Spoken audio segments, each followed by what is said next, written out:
नाज़रीन, एक बहुत ही अहम इंकशाफ हुआ है। क्या जनरल आसिम मुनीर वाकई तनहा रह गए हैं और शदीद हमलों की जद में हैं? ये इंकशाफ किया गया है। आपके सामने इस इंकशाफ की डिटेल रखते हैं। सरवर बारी, जो कि द एक्सप्रेस ट्रिब्यून में भी लिखते हैं, एक बड़ा नाम है। उनका कहना है कि ऐसा मालूम होता है कि आसिम मुनीर को तनहा किया जा रहा है और वो शदीद हमलों की जद में है। अब ये जो बयान है, क्या ये सिर्फ अल्फाज हैं या इसके पीछे कहीं पर हकीकत भी है, ग्राउंड रियलिटी भी इस तरफ इशारा करिए। कुछ डिटेल्स आपके सामने रखते हैं। मौलाना फजल रहमान ने बयान दिया। उनका बयान था कि हमें कहा जा रहा है कि आप लश्कर बनाकर दहशतगर्दों के खिलाफ लड़ें। तो इसके ऊपर उन्होंने बयान दिया कि आप कहते हैं हमारे जवान मर रहे हैं, आपके जवान पैसा लेते हैं, इसलिए उनकी शहादत। अब इस बयान के बाद जो कुछ भी मौलाना फजल रहमान के साथ हो रहा है वो आपके सामने है। यहाँ पर राना सलाउल्लाह ने एक स्टेटमेंट दी। उनका कहना था अगर बलोचिस्तान या केपीके में आबादी से कहा जाए कि वो दहशतगर्दों से लड़ने के लिए अपने अंदर कुछ अहलियत पैदा करें, तो इसका ये मतलब लेना गलत है कि रियासत लोगों को लश्कर बनाने का कह रही है। बैंक्स भी तो अपनी हिफाजत के लिए सिक्योरिटी गार्ड्स रखते हैं। अब ये कहना था राना सलाउल्लाह का। अब उनके इस बयान के बाद, यानी कि इस बयान से उनका मतलब ये था कि अगर कहीं पर इनसे कहा गया कि आप लश्कर बनाएं, तो ये बात कहां पर गलत है। अब यहां पर औरिया मकबूल जान का कहना है, राना साहब, आप कबायली मुआशरे की अलिफ बे से भी वाकिफ नहीं है और ना ही आपको अमन आमा के क़याम की नज़ाकतों का कुछ अंदाजा। कबायली मुआशरा जब अपने किसी मुखालिफ दहशतगर्द के खिलाफ हथियार उठाता है तो फिर वो पूरे कबीले की दुश्मनी मोल लेता है। यूं दोनों तरफ कबाइल की एक ना खत्म होने वाली जंग शुरू हो जाती है। यानी अगर वहां पर लश्कर बनेंगे और कबाइल एक दूसरे के आमने सामने आएंगे तो वहां पर दुश्मनियां ना खत्म होने वाली बन जाएंगी और बहुत लंबा अरसा चलेंगी।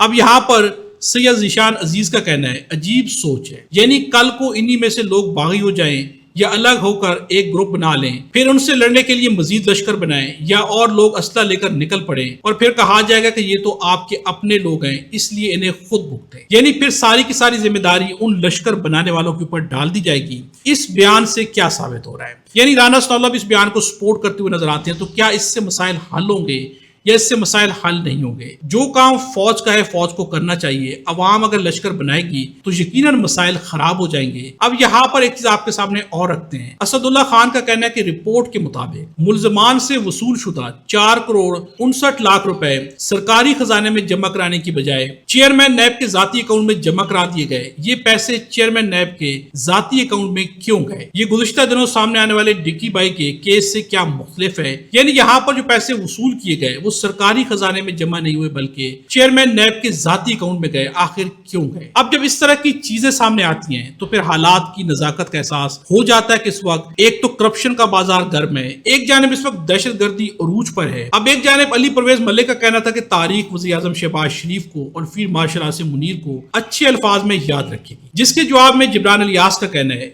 DGISPR से कहें कि ट्विटर का कमेंट्स बॉक्स खोल दें, आपको भी पता चल जाएगा कि कौम किन अल्फाज में याद कर रही है। तारीख का इंतजार करने की जरूरत नहीं। यानी कि इस वक्त DGISPR एक मैसेज लिखते हैं और कमेंट्स को ऑफ कर देते हैं। आखिर ऑफ क्यों किया जाता है? अगर खोला जाए तो दूध का दूध पानी का पानी हो जाएगा। अब आपके सामने एक नौजवान की गुफ्तगू रखते हैं जो कि बलूचिस्तान के हैं। इनका कहना है कि बलूचिस्तान असेंबली में FC पास लोग हैं। FC यहाँ पर अमन कायम करने के लिए नहीं है। FC यहाँ कस्टम का काम करती है। FC यहाँ भत्ते लेती है। FC सियासत करती है। यहाँ जितनी भी खराबी है इसमें FC का बुनियादी किरदार है। अब ये बलूचिस्तान का नौजवान है, क्या कह रहा है इसकी गुफ्तगू? FC यहाँ पर अमन कायम करने के लिए नहीं पड़ी है। FC यहाँ पर कस्टम के काम चलाते हैं। FC यहाँ पर भत्ते लेती है। FC यहाँ पर सियासत करती है। FC यहाँ पर डेवलपमेंट प्रोजेक्ट चलाती है। FC यहाँ पर कारोबार करती है। FC यहाँ पर कबायली जरगे करती है। ये जितनी भी खराबी है इसमें FC का किरदार बुनियादी है। FC अब असेंबली भी तश्कील देती है। कल मैंने किसी से कहा कि ये जो असेंबली में बैठे ये सारे FC पास लोग हैं। अब नाज़रीन, अगर सारी बात को कंक्लूड किया जाए और अब देखा जाए कि सरवर बारी ने क्या बयान दिया है, तो यहाँ पर आप क्या समझते हैं कि सरवर बारी के बयान में हकीकत है या सिर्फ अल्फाज है? कैसा मालूम होता है कि आसिम मुनीर को तनहा किया जा रहा है और वो शदीद हमलों की जद में? कमेंट्स में अपनी राय का इजहार जरूर कीजिएगा। वीडियो अच्छी लगे तो लाइक भी जरूर